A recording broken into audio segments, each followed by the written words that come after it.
안녕하세요. 반갑습니다. 저는 노인 시대에서 주거 환경과 생활 안전, 그리고 노인 복지 전반을 함께 담당하고 있는 노후 코디네이터 이정혜입니다. 오랜 시간 복지관과 요양시설, 그리고 지역 사회 곳곳에서 어르신들의 삶과 아주 가까운 거리에서 함께 해왔습니다. 거동이 불편한 어르신, 혼자 사시는 독거 어르신, 갑작스럽게 병원에 입원하게 된 가족을 둔 보호자들까지 저는 그분들이 마주하는 수많은 현실 속 어려움을 직접 보고 함께 고민하며 답을 찾아온 사람입니다. 그 중에서도 오늘 제가 꼭 함께 이야기하고 싶은 주제는 바로 요양병원입니다. 솔직히 말씀드리면요. 많은 분들이 요양병원이라는 말을 들으면 마음 한켠이 조금 무거워지시는 걸 느껴요. 아직은 이르다. 나는 괜찮다. 우리 부모님은 그런데 안 가셔도 된다. 이런 말씀도 많이 들었습니다. 그런데 안타깝게도 현실은 생각보다 빨리 우리 앞에 찾아옵니다. 낙상, 치매, 수술 후 회복 만성질환, 혹은 단순히 보호자의 돌봄 한계. 그 어느 상황 하나도 예고하고 찾아오지 않거든요. 그렇게 갑작스레 닥친 순간 정보도 없이 감정적으로만 결정해야 한다면 어르신에게도 가족에게도 너무나 가혹한 일이 됩니다. 저는 오늘 그런 상황을 미리 준비할 수 있도록 돕고 싶습니다. 요양병원은 단순한 병원이 아닙니다. 단지 노인들이 모여 사는 곳도 아니고요. 그것은 우리 부모님의 마지막 치료 공간일 수 있고 어쩌면 우리 자신의 두 번째 집이 될 공간이기도 합니다. 그래서 이 공간을 제대로 알고 잘 선택하는 것, 그것은 복지의 시작이자 가족의 미래를 지키는 일이기도 합니다. 오늘 저는 요양병원에 대해 꼭 알고 계셔야 할 6가지 핵심 주제를 실제 사례와 함께 하나씩 풀어드리려고 합니다. 어렵지 않게, 하지만 깊이 있게. 그리고 무엇보다 여러분이 실제로 도움이 될 수 있는 이야기만 담았습니다. 언젠가는 필요하지만 아무도 제대로 알려주지 않았던 이야기. 지금부터 저, 이정혜가 조심스럽게 문을 열어보겠습니다. 오늘 제가 가장 먼저 정리해드리고 싶은 주제는 바로 요양병원과 요양원의 차이입니다. 이 두 곳은 이름이 너무 비슷해서 많은 분들이 실제 상황이 닥쳤을 때 혼란을 겪거나 잘못된 선택을 하시곤 합니다. 요양병원은 말 그대로 병원입니다. 의사 선생님이 있고 간호사 선생님이 있고 물리치료사, 작업치료사, 영양사, 사회복지사까지 하나의 의료 시스템 안에서 움직이는 기관이에요. 치매, 뇌졸중, 당뇨합병증, 암, 만성질환처럼 지속적인 의료관리가 필요한 분들을 위한 공간이죠. 국민건강보험이 적용되고 치료가 목적이기 때문에 입소가 아니라 입원이라고 부르고 환자는 환자로 분류됩니다. 반면에 요양원은 병원이 아닙니다. 복지시설이에요. 여기엔 의사가 상주하지 않고 의료 처치도 거의 이루어지지 않아요. 계약된 의사가 한 달에 몇 번 정도 방문해서 기본적인 건강 상태를 점검해주는 정도죠. 그 대신 요양원은 식사, 목욕, 배변 관리, 청소, 옷 갈아입기 같은 생활 전반의 지원, 그리고 인지활동 프로그램 중심으로 어르신들의 삶을 돌보는 공간이에요. 제가 늘 강조드리는 건 이겁니다. 요양병원은 치료가 필요한 어르신을 위한 공간이고 요양원은 돌봄이 중심이 되어야 하는 어르신을 위한 공간입니다. 두 기관은 운영 목적도 다르고 법적 기준도 다르고 입소 조건도 완전히 달라요. 요양병원은 의사의 판단이 기준이지만 요양원은 국가에서 제공하는 장기요양 등급을 받아야만 입소할 수 있어요. 그 등급이 나오지 않으면 아무리 시설이 좋아도 마음에 들어도 입소할 수 없습니다. 그리고 비용 측면에서도 중요한 차이가 있어요. 요양병원은 진료비에 간병비가 따로 들어가요. 이 간병비가 부담이 크기 때문에 병원 선택 전에 간병 형태가 어떤 식으로 운영되는지도 꼭 확인해야 해요. 1:1 간병인지 공동 간병인지 몇 명이 한 명의 간병인을 공유하는지에 따라 매달 수십만 원 차이가 나기도 합니다. 반면에 요양원은 간병비가 이미 비용 안에 포함되어 있어요. 그래서 장기적으로 이용할 때에는 요양병원보다 부담이 훨씬 적은 편이에요. 하지만 앞서 말씀드린 것처럼 치료가 필요한 상태에서 요양원에 계시면 적절한 의료 서비스를 받지 못하고 건강이 더 나빠질 수도 있습니다. 문제는 많은 분들이 이 두 기관을 섞어서 알아보신다는 점이에요. 병원에 계신 어르신을 요양원에 보내려다가 퇴짜를 맞기도 하고 단지 생활 도움이 필요한 어르신을 요양병원에 보내 고비용을 감당하게 되기도 하죠. 그래서 저는 이 질문을 꼭 드립니다. 지금 어르신께 필요한 건 치료인가요? 돌봄인가요? 이 질문 하나가 바로 기관 선택의 첫 번째 기준이 되어야 합니다. 처음부터 제대로 알고 시작하면 어르신도 가족도 훨씬 덜 힘들고 덜 혼란스럽습니다. 이제 막 시작하는 분들에게 가장 먼저 알려드리고 싶은 이야기, 그게 바로 요양병원과 요양원의 정확한 차이입니다. 저희 고객님이 실제로 겪으셨던 사연을 들어보겠습니다. 안녕하세요. 저는 경기도 성남시에 거주하는 65세 김영숙입니다. 저는 사실 요양원과 요양병원이 뭐가 어떻게 다른 건지 정확히 알지 못한 채 어머니를 모실 준비를 시작했어요. 당시엔 그냥 어르신들 모시는 곳쯤으로만 생각했죠. 어머니는 올해로 88세 되셨어요. 당뇨와 관절염이 있긴 했지만 머리도 맑고 말씀도 분명하게 하시는 분이셨죠. 혼자 식사하시고 기운 없으셔도 거동은 하실 수 있었는데 어느 날 아침이었어요. 갑자기 거실에서 쿵 소리가 들려서 가봤더니 어머니가 바닥에 쓰러져 계셨어요. 숨은 쉬고 계셨지만 의식이 또렷하지 않았고 손끝은 차가웠어요. 급성 저혈당 쇼크였습니다. 응급실 병실 검사. 그 며칠은 정말 눈물 날 정도로 정신이 없었어요. 다행히 생명엔 지장이 없었지만 문제는 그 이후였습니다. 혼자서는 걷기조차 힘들어졌고 식사도 부축이 없으면 드시기 어려운 상태가 되어버린 거예요. 병원에선 퇴원 준비를 하면서 요양시설로 전원을 고려해보라고 하더라고요. 저는 그 말에 바로 요양원을 떠올렸습니다. 주변 지인에게도 추천받은 곳이 있었고 마침 분위기도 아늑하고 시설도 깨끗했어요. 정원에 꽃도 심어져 있고 어머니가 좋아하실 것 같아서 여기로 정하자는 마음이 들더군요. 그런데요, 상담 마지막에 어머님 장기요양 등급 받으셨죠? 라고 물어보시는데 순간 말문이 막히더라고요. 그게 뭔지 몰랐거든요. 결국 입소는 보류됐고 등급 신청부터 다시 시작해야 했어요. 서류 준비하고 방문 조사 기다리고 3주가 훌쩍 지났습니다. 그리고 나온 결과는 등급 없음.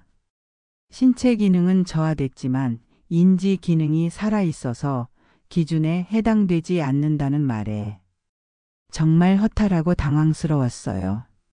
내가 이렇게 아무것도 몰랐구나 싶었죠. 그제서야 병원 측에서 어머님은 요양병원이 더 적합합니다 라는 말을 꺼내셨고 그제야 저도 요양병원에 대해 하나하나 알아보기 시작했어요. 정확히 알고 있었더라면 어머니도 저도 그렇게 우왕좌왕하지 않았을 텐데 돌이켜보면 가장 아쉬운 부분이에요. 지금은 요양병원에서 재활치료를 받고 계시고 컨디션은 천천히 회복 중이세요. 요양원에 입소하셨다면 치료가 제대로 되지 않았을지도 모른다는 생각이 들어 더 마음이 무거워지더라고요. 이 일 이후로 저는 확실히 깨달았어요. 요양시설이라고 다 같은 게 아니고 내 가족에게 지금 필요한 것이 치료인지 돌봄인지 그걸 먼저 알고 나서 준비를 해야 한다는 걸요. 그리고 또 하나, 요양병원이란 건 갑자기 찾아오는 현실이라는 것도요. 지금은 남의 일 같아도 정작 그 순간이 오면 너무 늦지 않도록 미리 알아두셨으면 좋겠어요. 영숙님의 사연은 정말 많은 분들이 공감하실 거예요. 실제로 상담을 오시는 분들 중 절반 이상이 요양원과 요양병원을 혼동한 채로 결정하셨다가 되돌리는 과정을 겪고 계시거든요. 좋은 곳에 모시고 싶다는 마음만 앞섰지, 실제로 어떤 곳이 우리 가족에게 필요한 공간인지는 그때 가서야 알게 되는 경우가 많습니다. 그런데요, 그때는 항상 갑자기 급하게 찾아와요. 병원에서 퇴원하라는데 갈 곳이 없고, 간병은 필요하다는데 비용은 막막하고, 정보가 없으면 결국 시간도 돈도 감정도 소모하게 됩니다. 영숙님처럼 치료가 필요한 어르신을 요양원에 모시려 했던 경우, 만약 제때 조치가 안 됐다면 단순한 저혈당 쇼크가 더 큰 문제로 이어질 수도 있었겠죠. 그걸 막은 건 운이 아니라 뒤늦게라도 정확한 정보를 찾아낸 용기였다고 생각합니다. 요양병원은 병원입니다. 그리고 요양원은 돌봄 시설입니다. 이 단순한 문장 하나만 기억하셔도 가족의 선택은 훨씬 달라질 수 있어요. 그리고 혹시 지금 아직 우리 집은 그런 준비까진 안 해도 되라고 생각하신다면 저는 꼭 이렇게 말씀드리고 싶어요. 요양병원은 누군가에게 갑자기 오는 일이 아니라 우리 모두에게 언젠가는 찾아올 현실입니다. 그 현실이 두렵지 않도록 지금 이 시간을 통해 작은 준비의 씨앗을 심으셨다면 그걸로 저는 충분합니다. 다음 주제로 넘어가 보겠습니다. 요양원이나 요양병원을 알아보는 분들과 상담을 하다 보면 가장 많이 듣는 질문 중 하나가 바로 어디든 마음만 먹으면 들어갈 수 있는 거 아닌가요? 입니다. 그런데요, 현실은 그렇게 간단하지 않습니다. 요양병원은 의료기관입니다. 즉, 병원이에요. 그래서 일반 병원처럼 의사의 판단과 입원 적합 여부에 따라 상태가 확인되면 입원이 가능합니다. 물론 시설마다 입원 전 간단한 상담이나 진단서를 요구하기도 하지만 기본적으로는 의학적 판단이 가장 중요한 기준입니다. 반면에 요양원은 복지시설이자 공공제도에 기반한 시설이에요. 즉, 국가에서 운영하는 장기요양보험 제도에 따라 이용 자격이 정해져 있습니다. 요양원에 입소하려면 반드시 국가로부터 장기요양 등급을 받아야만 합니다. 이 등급이 없으면 입소가 제한되거나 전액, 자비로 이용해야 하는 경우도 있죠. 장기요양 등급이 뭔지 처음 들으시는 분들도 계실 텐데요. 쉽게 말해 국가가 판단한 돌봄 필요 수준입니다. 어르신이 스스로 일상생활을 얼마나 할 수 있는지, 즉 식사, 배변, 목욕, 보행 같은 기본적인 활동을 다른 사람의 도움 없이 가능한지 아닌지를 기준으로 판단합니다. 등급은 1등급부터 5등급까지 있고 간혹 인지지원 등급이라는 별도 등급도 있는데요. 숫자가 낮을수록 더 많은 도움이 필요하다는 뜻이에요. 1등급은 거의 전면적인 도움이 필요한 상태고 5등급은 인지기능은 저하되었지만 신체는 비교적 활동 가능한 경우입니다. 여기서 가장 많은 분들이 겪는 혼란은 몸은 불편한데 정신은 멀쩡하신 어르신들의 경우예요. 예를 들어 어르신이 거동이 불편해서 혼자 일어나지도 못하고 식사도 누가 도와줘야 가능한 상황인데 인지기능, 즉 정신이 또렷하면 등급이 안 나올 수도 있습니다. 왜냐하면 장기요양 등급 판정은 의학적 중증도보다는 도움이 필요한 정도, 그리고 그 중에서도 특히 인지기능 중심으로 평가되기 때문이에요. 그러다 보니 중풍 환자지만 말을 잘하시고 계산도 되시는 분들은 생각보다 낮은 등급을 받거나 심지어 등급 자체가 부결되기도 합니다. 이건 제도적인 맹점이자 현실적인 한계예요. 그리고 어르신보다 오히려 보호자인 가족들이 더 당황하고 상처받는 부분이기도 하죠. 반대로 몸은 멀쩡하지만 치매 초기 진단이 나와 인지 저하가 있는 경우 상대적으로 등급이 빨리 나오는 경우도 있습니다. 그래서 가족분들이 종종 이게 무슨 기준이냐? 어떻게 이럴 수 있느냐? 이렇게 억울함을 토로하시기도 해요. 여기서 중요한 건 요양병원은 등급이 없어도 입원할 수 있다는 점입니다. 하지만 요양원은 다릅니다. 등급 없이는 문턱도 못 넘습니다. 그리고 또 하나, 많은 분들이 등급 신청만 하면 바로 되는 줄 아시는데 절차가 은근히 까다롭고 시간도 걸립니다. 서류를 제출하고 방문 조사를 받고 등급 판정이 나오기까지 보통 2에서 4주가 걸리기도 해요. 급한 상황일수록 이 시간이 참 길게 느껴지시죠? 그래서 저는 늘 말씀드립니다. 어르신이 아직 건강하실 때 혹은 회복 중일 때라도 등급 신청은 미리 해두시는 것이 좋습니다. 혹시라도 갑작스러운 변화가 생겼을 때 준비된 상태로 대처할 수 있거든요. 또 등급 판정은 의사의 소견서가 전부가 아닙니다. 소견서는 참고 자료일 뿐이고 실제로는 등급 판정위원회에서 점수제로 채점하듯 판단하는 구조라서 실제 상태보다 낮게 나오는 경우도 꽤 많습니다. 이럴 땐 이의신청이라는 제도도 있으니 결과가 마음에 들지 않더라도 포기하지 마시고 반드시 다시 한번 도전해 보시길 권합니다. 요양시설에 대한 정보보다 제도에 대한 정보가 더 중요할 때도 많습니다. 제도가 문을 열어줘야 가족이 지친 마음을 내려놓고 어르신도 안정된 돌봄을 받을 수 있으니까요. 다음은 저희 고객님 중 한 분의 사연을 들어보겠습니다. 안녕하세요. 저는 서울 동작구에 거주하는 63세 이경자입니다. 저는 저희 아버지 때문에 처음으로 장기 요양 등급이라는 걸 접하게 됐습니다. 아버지는 올해로 87세세요. 한 1년 전부터 걷는 게 점점 불편해지셨고 올해 들어서는 혼자서 방에서 거실까지 나오는 것도 힘들어졌죠. 식사도 식탁에 앉지 못하고 침대에서 드셔야 하는 날이 많았고요. 팔 힘도 약해지고 숟가락을 자주 놓치셨어요. 병원에선 근육 약화와 퇴행성 관절염이 원인이라고 했고 의사 선생님도 이제는 가정에서 돌보기 어려울 수 있다며 요양시설을 알아보라고 권하시더라고요. 그래서 바로 요양원을 상담했어요. 제가 직접 가서 시설도 보고 프로그램도 들어보고 나름 만족스러웠죠. 그런데 마지막에 등급 확인서를 요청받았고 저는 등급 신청도 안 했던 상태였어요. 그래서 부랴부랴 신청을 했죠. 이런 거야말로 빨리 해주는 거 아닐까 싶었는데 생각보다 시간이 오래 걸렸어요. 신청서, 의사소견서, 방문조사.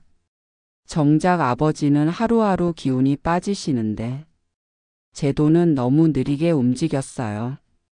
한 달쯤 지나서 등급 결과가 나왔는데 등급 미선정이었습니다. 정말 한참을 멍하니 서 있었어요. 이 정도면 충분히 등급이 나올 줄 알았는데 왜? 신체가 이렇게 불편한데 왜? 그 이유가 뭐였냐면 인지 기능이 정상이기 때문이래요. 아버지는 아직 판단도 정확하시고 간단한 일상 대화도 무리 없이 하세요. 그게 오히려 너무 정상이어서 등급을 받을 수 없다는 거였습니다. 저는 정말 충격이었습니다. 하루에도 몇 번씩 넘어질까봐 마음이 불안하고 제가 가게 나간 사이에는 혹시라도 무슨 일이 생길까 마음 졸이며 일하고 있었거든요. 결국 요양원은 갈 수 없었고 간병인을 집에 따로 구해서 모시고 있는 상황이에요. 그 비용도 만만치 않고 간병인 선생님도 매번 구해지지가 않아. 공백이 생기면 제가 가게를 접고 아버지를 직접 돌봐야 했습니다. 그때 알았어요. 몸이 불편한 것만으론 안 되는구나. 제도는 인지 기능을 더 중요하게 본다는 것, 그리고 제도와 현실은 다를 수 있다는 것을요. 요양원이 아닌 요양병원을 생각해 보기도 했지만 아버지 상태는 그 정도까진 아니라고 하셔서 어정쩡하게 어디에도 속하지 못한 채 그 사이에서 버티고 있습니다. 이제라도 조금 더 알고 조금 더 준비했더라면 다르게 흘러갔을까요? 이경자님처럼 몸은 불편한데 정신은 맑다는 이유로 등급이 나오지 않는 상황, 정말 많이 듣고 또 현장에서 자주 만나는 현실이에요. 너무 안타까운 건 그분들이 실제로는 일상생활에 큰 어려움을 겪고 있다는 점입니다. 혼자 일어나기 힘들고 식사나 배변도 도와줘야 하고 넘어질까봐 하루 종일 불안해하시고 그런데도 인지 기능이 정상이란 이유로 돌봄이 덜 필요하다는 판정을 받으시는 거죠. 이건 제도 자체가 가지고 있는 구조적인 한계입니다. 장기요양 등급은 의학적 중증도보다 생활 수행 능력과 인지 기능에 더 큰 비중을 두고 있어요. 그래서 보호자 입장에서는 이게 말이 되나 싶은 결과를 받아들여야 할 때가 있습니다. 하지만 그 현실 앞에서 우리가 해야 할 일은 억울하다고 멈추는 것이 아니라 어떻게든 대안을 준비하는 것이라고 생각해요. 첫째, 등급 신청은 무조건 미리 해두는 것이 좋습니다. 지금은 괜찮아 보여도 갑자기 상황이 나빠질 수 있거든요. 등급이 없으면 요양원도 못 가고 방문 요양 서비스도 못 쓰고 지원금도 받을 수 없으니까요. 둘째, 등급 판정에 만족하지 못한다면 이의 신청을 하세요. 많은 분들이 한 번 떨어지면 포기하시는데 꼼꼼히 준비해서 재신청하시면 달라지는 경우도 꽤 많습니다. 셋째, 등급이 안 나왔다고 해서 모든 길이 막힌 건 아니에요. 요양병원은 등급이 없어도 입원 가능하니까요. 다만 그만큼 비용은 올라가니 간병 형태와 병원 시스템을 비교해서 신중히 선택하셔야 합니다. 그리고 마지막으로 꼭 말씀드리고 싶은 건 지금 이 제도 안에서 우리가 살아가야 하는 이상 제도를 이해하는 것도 돌봄의 한 방법이라는 것입니다. 몰라서 더 억울하고 몰라서 더 지치게 되니까요. 지금 이 순간 이 영상을 보고 계신 분들이 이건 나중에 알아야지가 아니라 지금부터 하나씩 준비해봐야겠다는 마음을 가지셨다면 그걸로 저는 충분하다고 생각합니다. 다음 주제로 넘어가 보겠습니다. 요양병원에 대해 상담할 때 가장 민감한 질문이 바로 비용은 얼마나 드나요? 입니다. 저도 늘 조심스럽지만 분명하게 말씀드려야 한다고 생각해요. 왜냐하면 막연하게만 알고 있다가 막상 입소하려 할 때 비용 충격을 받는 경우가 너무 많기 때문입니다. 많은 분들이 처음에는 이렇게 생각하세요. 건강보험이 적용되니까 병원비야 어느 정도 예상 가능하겠지. 진료비 정도만 생각하면 되지 않을까? 하지만 현실은 그렇지 않습니다. 요양병원에서는 진료비보다 간병비가 훨씬 큰 부담이 됩니다. 진료비 자체는 국가가 어느 정도 규정해둔 정액 수가제로 운영되기 때문에 일반 병원처럼 검사할 때마다 약 처방할 때마다 따로따로 비용이 추가되는 구조는 아닙니다. 즉, 입원만으로 발생하는 진료비는 그렇게 크지 않아요. 대부분 기본 병원비와 비급여 약간 정도가 추가되는 수준입니다. 그런데 문제는 요양병원에서는 간병이 필수라는 점입니다. 일반 병원에서는 보호자가 수시로 오가며 돌볼 수 있지만 요양병원은 어르신이 장기 입원하기 때문에 24시간 돌봄이 가능한 간병인이 있어야만 합니다. 그리고 이 간병비는 건강보험이 적용되지 않습니다. 온전히 전액 본인 부담입니다. 간병 형태는 보통 두 가지로 나뉩니다. 첫 번째는 1:1 개인 간병입니다. 말 그대로 한 명의 간병인이 오롯이 한 명의 환자만 돌보는 거죠. 가장 세심한 케어를 받을 수 있지만 비용은 정말 부담이 큽니다. 지역과 병원마다 다르지만 한 달 기준 300만 원에서 400만 원 이상이 드는 경우도 많습니다. 두 번째는 공동 간병입니다. 3명, 4명, 많게는 6명 정도의 환자를 한 명의 간병인이 함께 돌보는 방식이에요. 당연히 개인 간병보다는 비용이 저렴합니다. 하지만 그만큼 세밀한 케어를 받기는 어렵고 낙상이나 욕창 같은 사고 위험이 조금 더 높아질 수 있습니다. 여기서 주의해야 할 점이 하나 더 있어요. 공동 간병이라고 해도 병원마다 몇 명이 한 조로 묶이는지, 간병인의 교대 방식은 어떤지에 따라 서비스의 질과 비용이 다를 수 있다는 겁니다. 예를 들어 어떤 병원은 한 명이 4명을 돌보지만 또 어떤 곳은 한 명이 6명, 8명을 돌보기도 해요. 그러면 아무래도 관리가 느슨해질 수밖에 없습니다.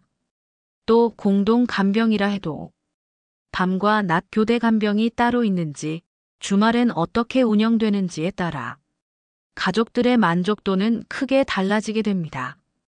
결국 요양병원에서 발생하는 비용의 70% 이상은 간병비라고 해도 과언이 아닙니다. 진료비만 생각하고 입원 계약을 했다가 간병비 청구서를 보고 놀라는 경우를 저는 정말 수없이 봐왔습니다. 그리고 여기서 끝이 아니에요. 비급여 항목들도 생각보다 많습니다. 상급병 진료, 추가 재활치료인 도수치료, 작업치료, 예방접종 비용, 영양수액, 심지어 기저귀나 개인 소모품 비용까지 하나하나 따로 청구되기도 합니다. 물론 모든 요양병원이 이렇게 별도 청구를 하는 건 아니지만 입소 전 반드시 계약서와 안내문을 꼼꼼히 확인해야 합니다. 특히 진료비는 얼마, 간병비는 얼마, 추가 비급여 예상 비용은 얼마. 이 3가지를 명확하게 알고 시작하셔야 합니다. 제가 드리고 싶은 가장 솔직한 조언은 이거예요. 요양병원은 치료를 받으러 가는 곳이기도 하지만 장기전을 준비해야 하는 곳입니다. 1개월에서 2개월 입원이 아니라 6개월, 1년 때로는 몇 년이 될 수도 있는 공간입니다. 진료비야 어느 정도 예측 가능하지만 간병비는 장기적으로 가족의 경제를 압박하는 가장 큰 요소가 됩니다. 그래서 입원은 가능하지만 유지할 수 있을지 이걸 꼭 함께 고민하셔야 합니다. 준비하지 않고 시작하면 중간에 지치고 포기하고 후회하게 됩니다. 그래서 저는 늘 말씀드립니다. 요양병원 비용을 알아볼 때는 진료비가 아니라 간병비부터 묻고 간병 형태부터 체크하셔야 합니다. 이 한 가지를 기억하신다면 요양병원 선택에서 절반은 이미 성공하신 겁니다. 이제 고객님의 실제 사연을 들어보시겠습니다. 안녕하세요. 저는 인천 미추홀구에 거주하는 67세 박은자입니다. 저는 솔직히 요양병원 비용이라는 게 병원비만 생각하면 되는 줄 알았어요. 아버지가 86세이신데 당뇨 합병증으로 입원 치료를 받으신 뒤 장기 요양이 필요하다는 소견을 듣고 요양병원 전원을 권유받았습니다. 처음엔 그냥 건강보험도 되고 병원비는 그렇게 많이 안 들겠지 싶었어요. 입원비가 한 달에 60만 원 정도 나온다고 해서 생각보다 괜찮네 하고 가벼운 마음으로 준비했죠. 그런데 입소 상담을 받던 날 추가로 듣게 된 간병비 설명에서 머리가 하얘졌어요. 아버지 상태가 스스로 식사도 어렵고 배변도 관리가 필요한 상황이었기 때문에 간병인을 꼭 붙여야 한다는 거였습니다. 1:1 개인 간병을 하면 한 달에 320만 원, 공동 간병을 해도 4인 1조 기준 한 달에 120만 원 정도 추가로 나간다고 했어요. 진료비가 문제가 아니었던 거예요. 간병비가 훨씬 더 부담이 컸던 겁니다. 저희 집은 아버지 병원비를 매달 60만 원 정도 생각하고 있었는데 실제로는 180만 원 가까운 돈을 준비해야 했던 거죠. 생각지도 못한 지출이었어요. 간병 형태에 따라 비용이 다르다는 것도 공동 간병이라 해도 몇 명이 한 조냐에 따라 어르신 돌봄의 질이 달라진다는 것도 그때 처음 알았습니다. 하지만 비용 때문에 무조건 공동 간병으로 선택할 수밖에 없었고 돌봄의 질은 솔직히 기대하기 어려웠어요. 낙상을 걱정해야 했고 식사 시간에도 한참 기다려야 간병인 선생님이 와주셨죠. 어쩔 수 없는 상황이라고 스스로를 위로했지만 아버지가 힘들어 하시는 모습을 볼 때마다 죄송한 마음이 들었습니다. 그때 깨달았어요. 요양병원 선택은 시설을 보는 게 아니라 간병 시스템과 비용을 먼저 봐야 한다는 걸요. 진료비가 얼마인지만 묻고 괜찮네라고 생각했던 그 첫 단추가 잘못 꿰어진 거였습니다.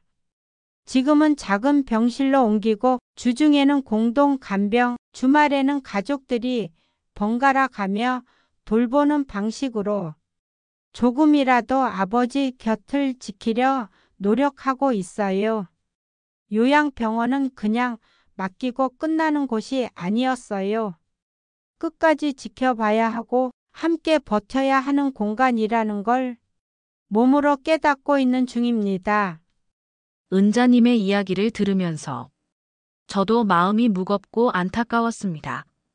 처음 요양병원을 준비하시는 분들 중에 진료비만 생각했다가 간병비 앞에서 놀라시는 경우 정말 많습니다. 그리고 그 놀라움이 곧 좌절로 바뀌는 것도 너무 자주 봤습니다. 요양병원은 병원이라는 이름 때문에 당연히 건강보험으로 어느 정도 비용이 커버될 거라고 생각하시죠. 저도 그 마음을 잘 압니다. 병원비가 매달 몇십만 원 정도라면 버틸 수 있겠다는 희망을 품기도 합니다. 하지만 현실은 진료비가 아니라 간병비가 진짜 벽입니다. 1:1 간병은 사실상 대부분 가정에서 부담하기 힘든 수준이고 공동 간병도 병원에 따라 비용이 다르고 또 한 명의 간병인이 몇 명을 돌보는지에 따라 어르신의 생활 만족도가 크게 달라집니다. 결국 간병비를 감당할 수 있을지, 가족들이 번갈아가며 빈틈을 채울 수 있을지 이걸 계산하고 조율하는 것이 요양병원 생활의 시작이자 유지의 열쇠가 됩니다. 저는 이런 상황을 마주한 가족들에게 항상 이렇게 말씀드립니다. 진료비만 물어보지 말고 간병 시스템을 제일 먼저 확인하세요. 공동 간병을 할 경우 간병인 한 명이 환자 몇 명을 돌보는지, 주야간 교대는 어떻게 되는지, 주말이나 공휴일에는 운영 방식이 어떤지 반드시 자세히 확인해야 합니다.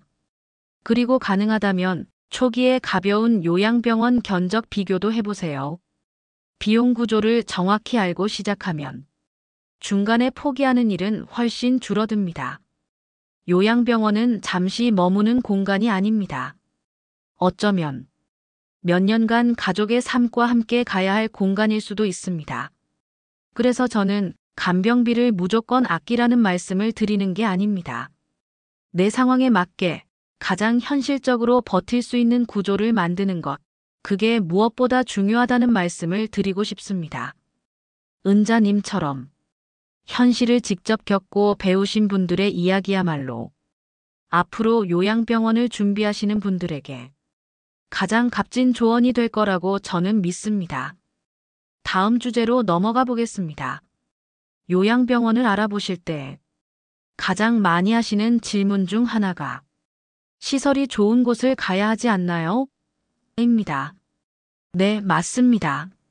누구나 더 깨끗하고 더 넓고 더 쾌적한 곳에 부모님을 모시고 싶어 하시죠.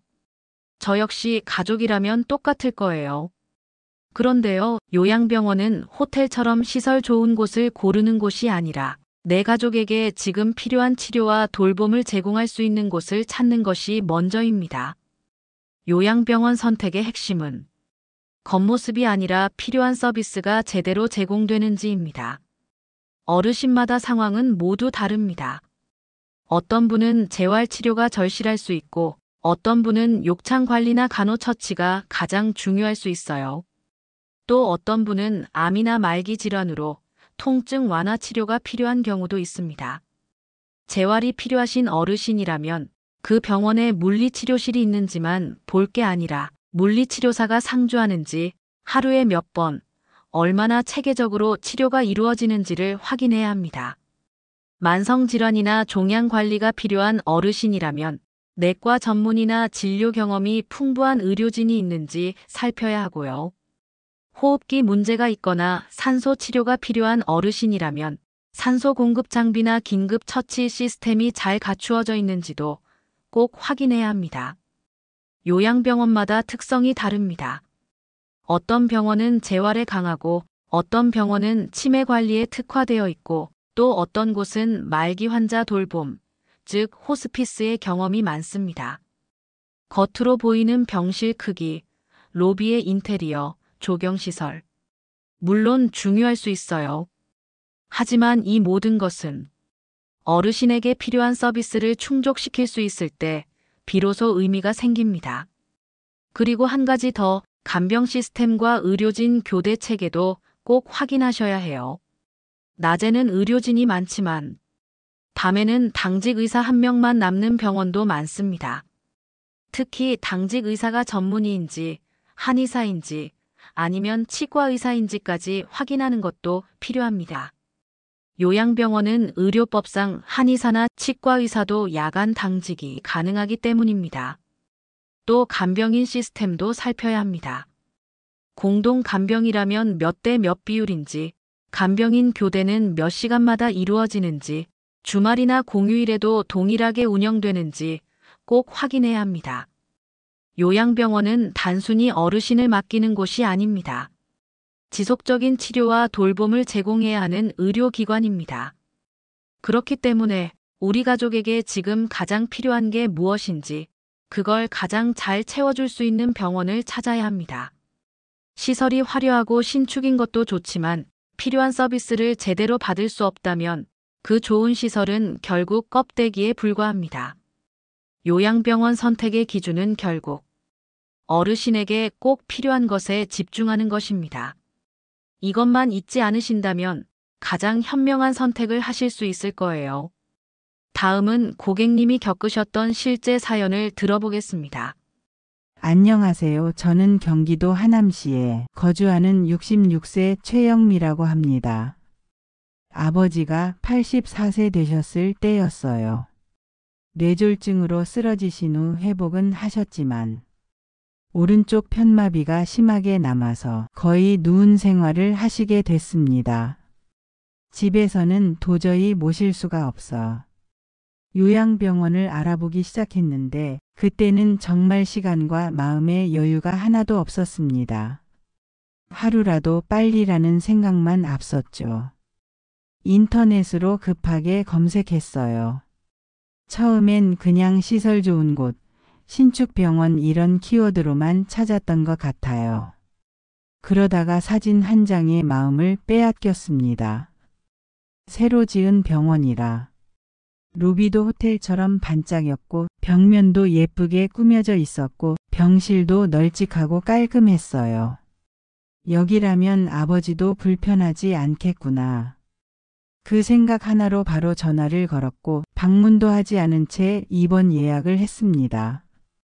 입원 당일 아버지도 병원 환경을 보고 처음엔 만족하셨어요. 좋은 곳에 오셨구나 하시면서 어색한 웃음도 지으셨죠. 그런데 그게 전부였습니다. 이틀, 사흘 지나면서 저는 조금씩 이상한 걸 느꼈어요. 아버지가 침대에 누워만 계시는 시간이 너무 길었습니다. 식사, 투약, 기본 처치는 해주지만 재활치료는 거의 이루어지지 않았습니다.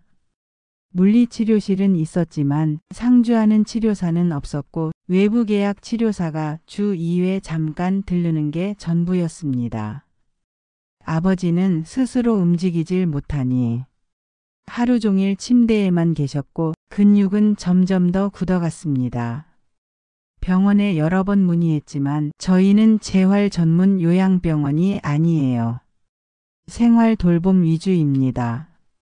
하는 말만 들었습니다. 그제야 알게 됐어요. 사진 속 깨끗함이 돌봄의 품질을 보장해주지는 않는다는 걸요. 아버지 상태는 눈에 띄게 나빠졌고 제가 다시 병원들을 알아보기 시작했습니다. 이번에는 달랐어요. 시설 사진은 아예 보지도 않고 물리치료 프로그램 운영 여부, 치료사 상주 인원, 주간 치료 스케줄. 이걸 가장 먼저 물어봤습니다. 결국 찾아낸 병원은 외관은 오래됐지만 재활치료사가 매일 직접 운동을 시켜주는 곳이었어요.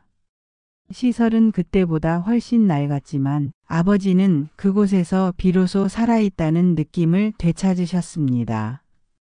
지금은 하루에 2번 운동하러 나가시고 스스로 휠체어를 움직이는 연습도 하세요. 물론 완전한 회복은 아니지만 아버지 표정이 달라졌습니다. 그때 정말 뼈저리게 느꼈습니다. 요양병원은 호텔이 아니구나. 가족의 눈을 만족시키는 곳이 아니라 환자의 몸을 살리는 곳을 찾아야 하는 거구나. 지금 생각하면 그때 아버지께 조금 더 신중하게 해드렸어야 했다는 미안함이 남지만 그래도 이 경험 덕분에 다시는 같은 실수를 반복하지 않을 자신이 생겼습니다. 영미님의 사연을 들으면서 가슴 한켠이 아릿해졌습니다. 정말 많은 가족들이 좋은 병원을 찾자는 마음 하나로 가장 쉬운 기준, 시설이 좋은 곳을 선택하게 됩니다. 저 역시 이해합니다. 깨끗하고 새로 지은 병원, 넓고 환한 병실을 보면 왠지 안심이 되고 여기에 모시면 괜찮겠지 싶은 마음이 들죠. 그런데 요양병원은 시설이 주는 안심과 치료가 주는 안정은 완전히 다릅니다. 병원의 벽이 반짝이는 게 중요한 게 아니라 어르신이 매일 하루하루 몸을 움직이고 숨쉬고 생명을 유지할 수 있도록 정성 어린 관리와 치료를 받을 수 있는가, 이것이야말로 요양병원을 선택할 때 가장 중요한 기준입니다. 영미님의 아버님처럼 재활이 절실한 분에게는 물리치료사가 하루에 몇 번 직접 손을 대주고 근육과 관절을 움직여주는 게 삶과 직결됩니다. 그 시간이 쌓여야 몸도 마음도 삶의 의지도 버텨낼 수 있어요. 하지만 많은 요양병원들은 겉모습은 좋지만 필수적인 치료와 돌봄이 턱없이 부족한 경우가 있습니다. 재활치료는 형식적이고 간병도 공동간병으로 최소화되면서 환자분들은 침대에 누워만 계시다가 몸이 더 굳고 삶의 질이 빠르게 떨어져 버립니다. 그래서 저는 꼭 강조드립니다. 요양병원은 시설을 고르는 곳이 아닙니다. 우리 가족에게 지금 가장 필요한 치료와 케어를 제대로 제공할 수 있는 곳을 찾는 곳입니다. 재활이 필요한 분은 재활 프로그램을, 호흡기 관리가 필요한 분은 산소 공급 체계를, 통증 관리가 필요한 분은 전문적인 완화 치료를, 치매 어르신은 인지 프로그램과 안전 관리를 가장 먼저 확인하셔야 합니다. 그리고 그 다음에 시설이나 거리나 주변 환경을 고민하는 겁니다. 영미님처럼 직접 경험으로 깨달은 가족들의 이야기는 아직 요양병원을 준비하지 않은 많은 분들에게 정말 값진 조언이 될 거예요. 처음에는 실수할 수도 있습니다. 하지만 중요한 건 어르신에게 가장 필요한 것을 중심에 두고 끝까지 포기하지 않는 마음입니다. 그 마음이 있다면 반드시 어르신과 가족 모두에게 더 좋은 길이 열리게 됩니다. 다음 주제로 넘어가 보겠습니다. 요양병원을 선택하고 어르신을 입원시키는 순간 많은 가족분들이 이렇게 생각하십니다. 이제는 병원에서 다 알아서 해주겠지. 저도 처음에는 그렇게 믿었어요. 병원이라는 공간, 의료진이 있다는 안도감 때문에 이제는 조금 내려놓아도 괜찮겠다고 스스로 위로했죠. 하지만 요양병원 생활은 그렇게 단순하지 않습니다. 요양병원에 모셨다고 해서 모든 게 끝나는 게 아니라 그때부터 보호자의 역할이 다시 시작되는 것이었습니다. 요양병원은 일반 병원과 다르게 어르신이 장기 입원하는 곳입니다. 오랜 시간 동안 생활하시고 하루하루 상태가 조금씩 변화할 수 있어요. 그렇기 때문에 정기적인 소통과 지속적인 관찰이 반드시 필요합니다. 처음 입원할 때는 담당 의사 선생님과 상담을 충분히 나누셔야 합니다. 어르신의 병력, 약물 복용 기록, 특별히 주의해야 할 질병이나 증상, 또는 평소 생활 습관까지 꼼꼼히 전달하는 것이 아주 중요해요. 그리고 입원 이후에는 어르신의 상태를 직접 확인하는 것, 그리고 필요할 때 적극적으로 의료진과 소통하는 것이 필요합니다. 예를 들어 어르신이 갑자기 기력이 더 떨어졌다든가, 식사량이 줄었다든가, 표정이 어두워지고 활력이 떨어진다든가, 이런 작은 변화라도 가족이 가장 먼저 알아차리는 경우가 많습니다. 요양병원 의료진은 아무리 열심히 관리해도 수십 명의 환자를 동시에 돌보고 있기 때문에 변화를 즉각적으로 발견하기는 어렵습니다. 그래서 가족이 주기적으로 방문하거나 전화로 상태를 확인하거나 간호사 선생님 또는 주치의와 지속적으로 정보를 나누어야 합니다. 또 하나, 요양병원 생활은 길어질 수 있다는 걸 염두에 두셔야 합니다. 처음엔 한두 달만 생각하지만 어르신의 회복 속도는 예측하기 어렵고 오히려 점점 장기화되는 경우가 많습니다. 그럴수록 가족은 경제적, 정서적으로도 함께 준비해야 합니다. 특히 요양병원에서는 가끔 의료진 변경이 있을 수 있습니다. 주치의가 바뀌거나 간호 인력이 교체될 때마다 어르신의 상황을 다시 설명하고 중요한 부분이 놓치지 않도록 챙겨야 합니다. 또한 간병인 선생님과도 소통이 중요합니다. 간병인이 자주 바뀔 수도 있고 업무 강도 때문에 놓치는 부분이 생길 수도 있습니다. 이럴 때일수록 책임을 묻기보다는 정보를 공유하고 문제를 예방하는 쪽으로 소통해야 합니다. 예를 들어 어르신이 음식 삼킬 때 주의해야 한다. 욕창이 생기기 쉬운 부위가 있다. 배뇨나 배변 패턴에 변화가 있다. 이런 것들을 가족이 먼저 정리해서 간병인 선생님께 전달하면 큰 도움이 됩니다. 제가 현장에서 경험해 보니 가장 안정적인 요양병원 생활을 하는 분들은 의료진과 보호자가 팀처럼 소통하는 경우였습니다. 요양병원은 단순한 시설이 아니라 치료와 삶이 함께 이루어지는 공간입니다. 그리고 그 공간에서 어르신의 삶을 지켜주는 건 시설이나 제도가 아니라 결국 가족의 관심과 사랑이라는 걸 저는 매일 느낍니다. 병원에 맡긴다고 해서 끝나는 게 아니라 함께 살아가는 마음으로 지켜보는 것, 그것이 요양병원 생활을 성공적으로 이어가는 가장 확실한 방법입니다. 다음은 고객님이 실제 겪으신 이야기입니다. 안녕하세요.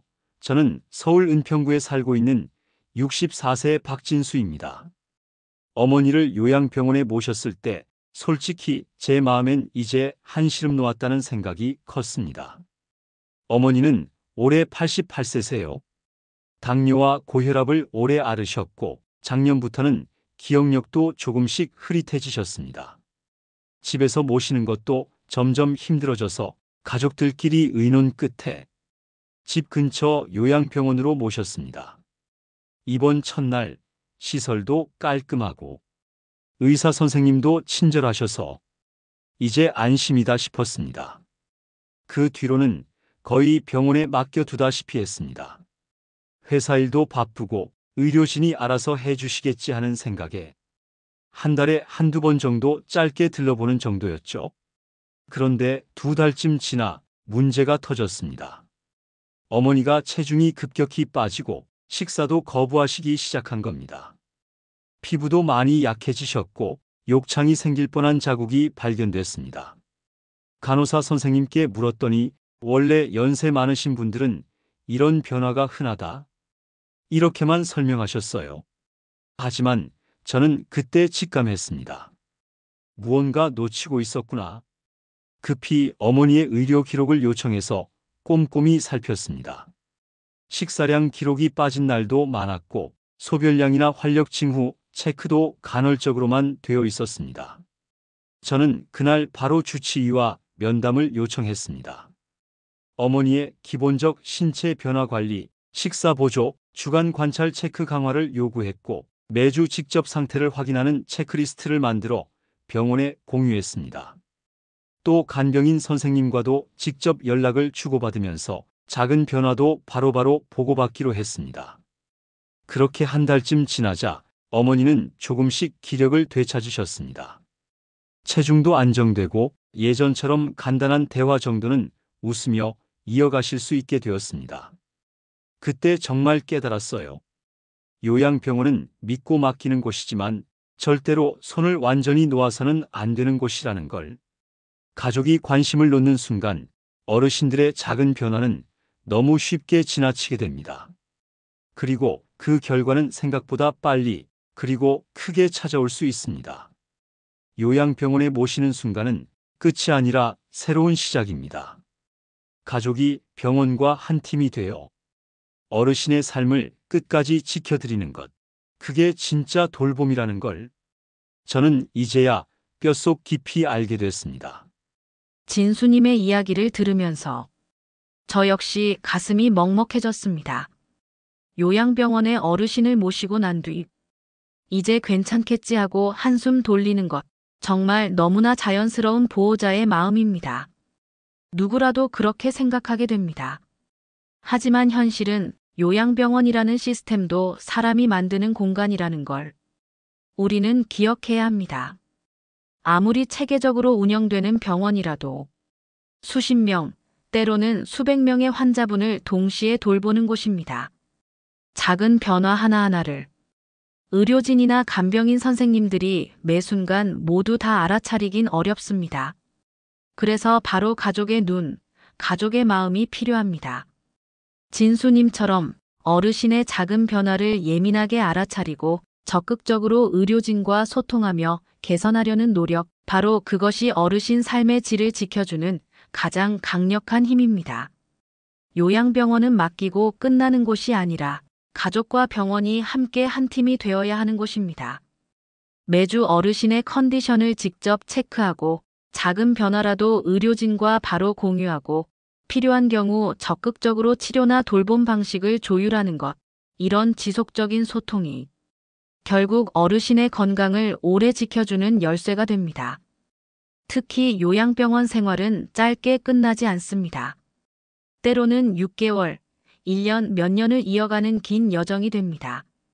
초반에 적극적으로 소통하는 문화를 만들지 않으면 어르신의 작은 신호들이 놓치기 쉬워지고 그 피해는 결국 어르신과 가족 모두에게 돌아오게 됩니다.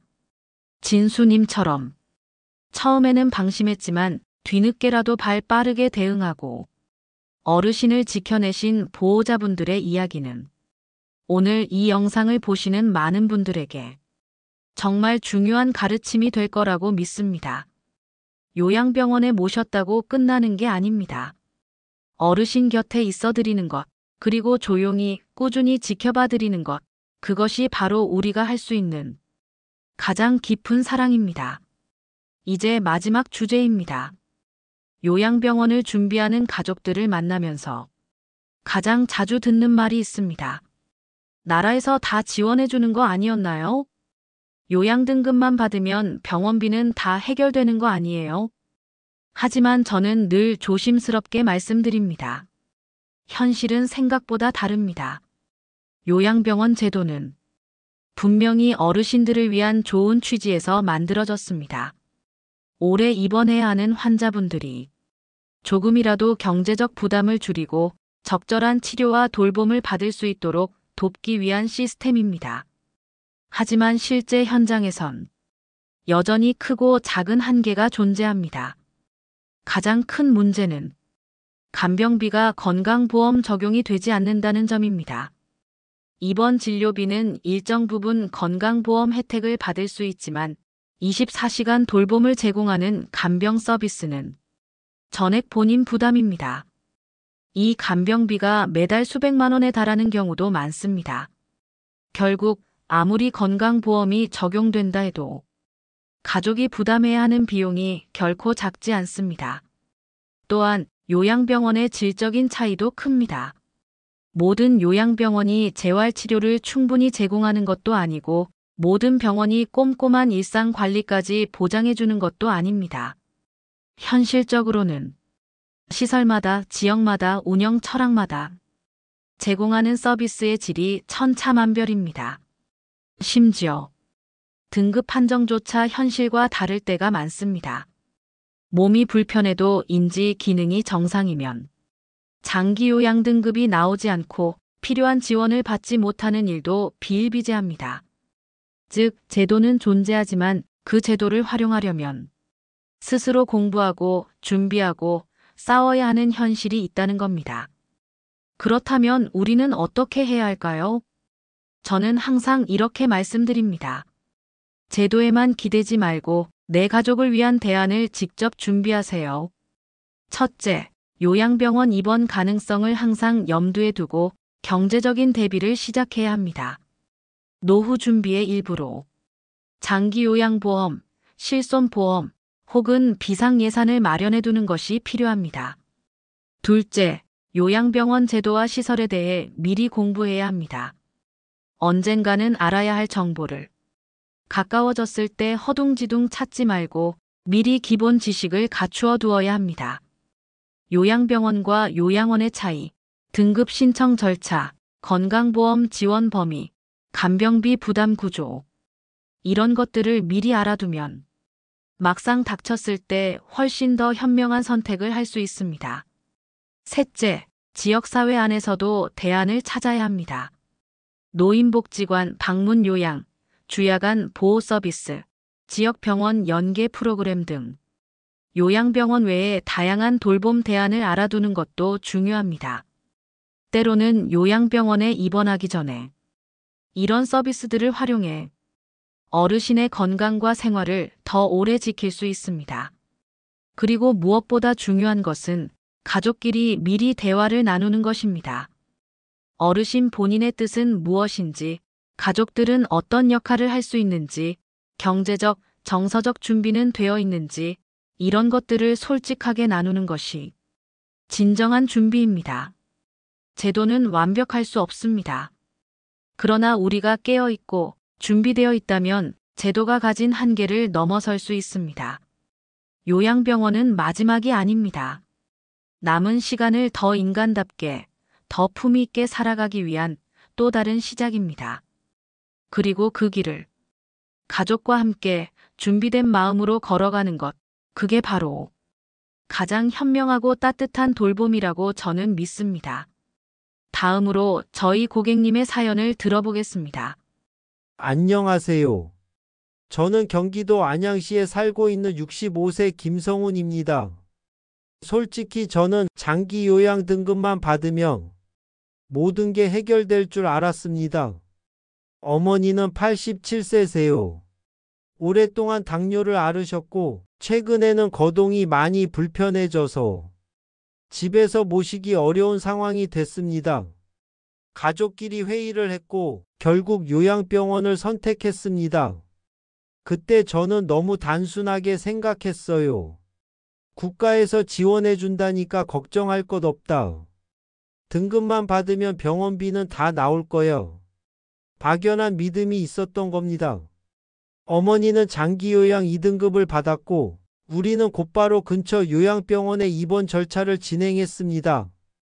입원 첫 달 진료비 청구서를 받아들고 저는 깜짝 놀랐습니다. 건강보험 적용 진료비는 생각보다 크지 않았지만 간병비가 매달 120만 원 넘게 따로 발생하는 것이었습니다. 그때 처음 알았습니다. 요양병원에서는 간병비가 전액 본인 부담이라는 사실을. 그것뿐이 아니었습니다. 상급 병실을 쓰게 되면 병실료 추가, 재활치료 프로그램 이용 시 비급여 항목 추가, 기저귀, 영양수액 등 자잘한 비용들도 눈덩이처럼 불어났습니다. 결국 매달 드는 총 비용은 150만 원을 훌쩍 넘게 되었습니다. 저희 형편에서 이 비용을 장기적으로 감당한다는 건 정말 막막한 일이었습니다. 그제서야 저는 제도만 믿고 아무 준비 없이 달려든 자신을 원망하게 됐습니다. 그래서 방법을 바꾸기로 했습니다. 요양병원 의료진과 상의해 어머니 상태를 다시 평가받고 조금 더 경증 환자 대상 서비스를 이용할 수 있는 주야간 보호센터를 찾기 시작했습니다. 또 어머니가 집에서 지내실 수 있도록 방문 간호 서비스와 식사 배달 서비스까지 연계했습니다. 조금 번거롭고 불편했지만 요양병원에 계속 입원시킬 때보다 경제적 부담이 훨씬 줄었고 어머니도 오히려 편안해 하셨습니다. 결국 우리는 제도에만 기대지 않고 다른 길을 찾아야 했던 거예요. 그때 깨달았습니다. 국가 제도는 분명 도움은 되지만 내 가족에게 맞는 답을 찾는 건 결국 내 몫이라는 걸요. 이제는 생각합니다. 요양병원은 준비된 사람에게는 기회지만 아무 준비 없는 사람에게는 큰 짐이 될 수도 있다는 것을요. 성우님의 이야기를 들으면서 마치 저도 그 시간을 함께 겪은 것처럼 가슴이 아려왔습니다. 사실 성우님처럼 등급만 받으면 괜찮을 줄 알았다. 국가제도가 다 커버해 줄 줄 알았다 하는 기대를 가지는 건 너무나 자연스러운 일입니다. 우리는 늘 국가가 마련해둔 시스템이 나를 지켜줄 것이라고 믿고 싶습니다. 그리고 실제로 어느 정도는 그 기대가 맞기도 합니다. 하지만 요양병원 제도는 완벽한 보호막이 아닙니다. 진료비 일부는 건강보험으로 지원받을 수 있지만 24시간 돌봄을 책임지는 간병비는 여전히 가족의 몫입니다. 또 비급여 항목이 병원마다 다르고 추가 서비스 비용이 발생하면서 생각보다 훨씬 큰 경제적 부담을 가져오게 됩니다. 무엇보다 무서운 건 이 부담이 단기간이 아니라 6개월, 1년, 길게는 수년간 지속될 수 있다는 점입니다. 그래서 저는 이렇게 강조하고 싶습니다. 제도는 도움일 뿐 해답은 아닙니다. 진짜 해답은 내 가족의 상황을 정확히 알고 필요한 대안을 직접 찾아보고 경제적으로, 정서적으로 준비해 나가는 데 있습니다.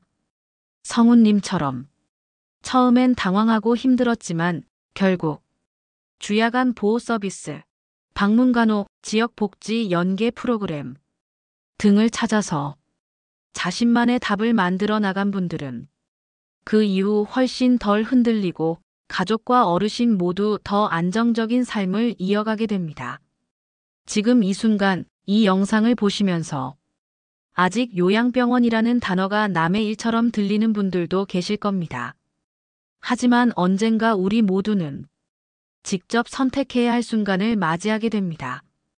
그때를 위해 미리 알아보고 미리 대비하고 미리 마음을 나누는 것, 그것이 어르신과 가족 모두를 지키는 가장 현명한 길입니다. 성우님의 솔직한 이야기, 그리고 그 안에 담긴 깨달음은 오늘 이 영상을 함께하는 모든 분들에게 아주 깊은 울림이 될 것이라고 믿습니다. 오늘 저는 여러분과 함께 요양병원에 대해 차근차근 이야기를 나누어 보았습니다. 가장 먼저 요양병원과 요양원의 근본적인 차이부터 정확히 짚어야 했습니다. 요양병원은 의료기관이고 요양원은 돌봄기관입니다. 비슷해 보이지만 이 두 곳은 기능도, 법적 기준도, 비용 구조도 다릅니다. 처음 선택할 때부터 이 차이를 명확히 이해하는 것이 가장 첫 번째 단추입니다. 다음으로 요양병원 이용 시 비용 구조에 대해 현실적으로 알아야 한다는 점을 강조드렸습니다. 진료비는 건강보험 적용을 받을 수 있지만 간병비는 전액 본인 부담입니다. 많은 분들이 진료비만 생각하고 준비하다가 실제로는 매달 수백만 원에 달하는 간병비 부담에 크게 당황하시곤 합니다.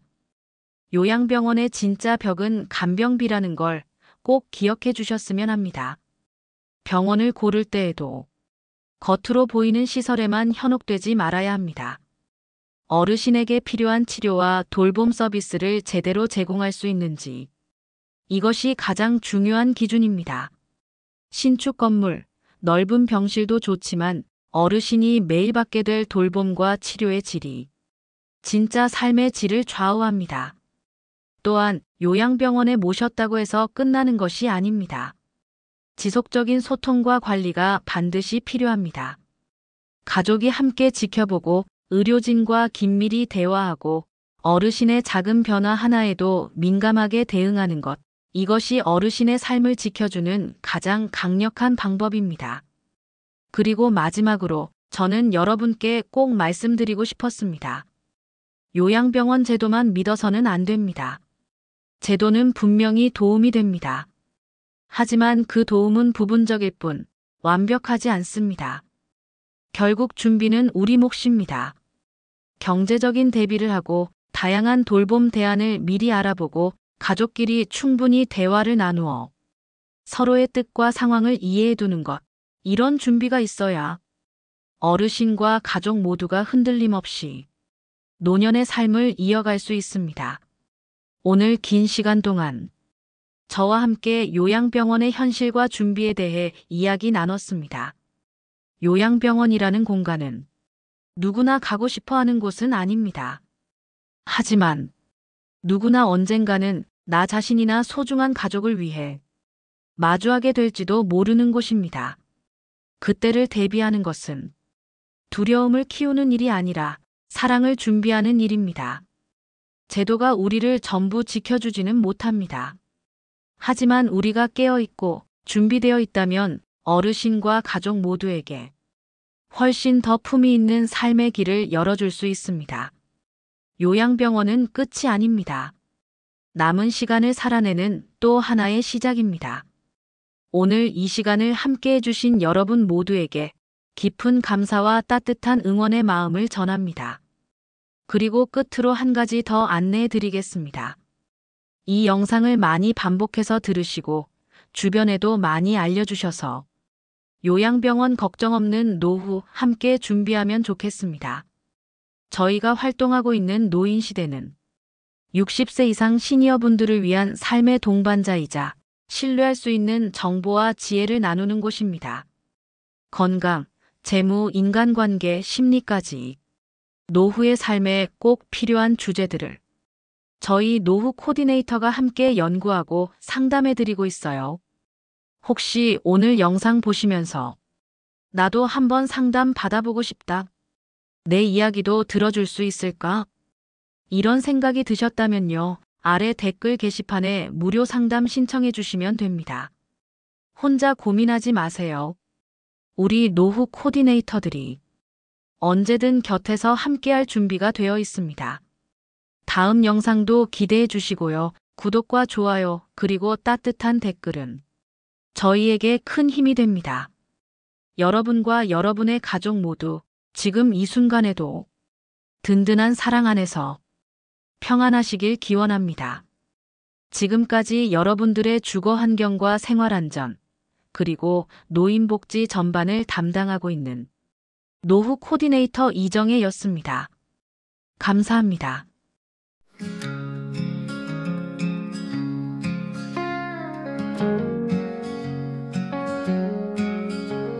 A warm, gentle, and inspiring instrumental track, a softened mood, a acoustic no oppression. A music building, the music earth, the music earth, the music earth, the music earth, and metal cushion. A warm, gentle, and inspiring instrumental track, an elderly way.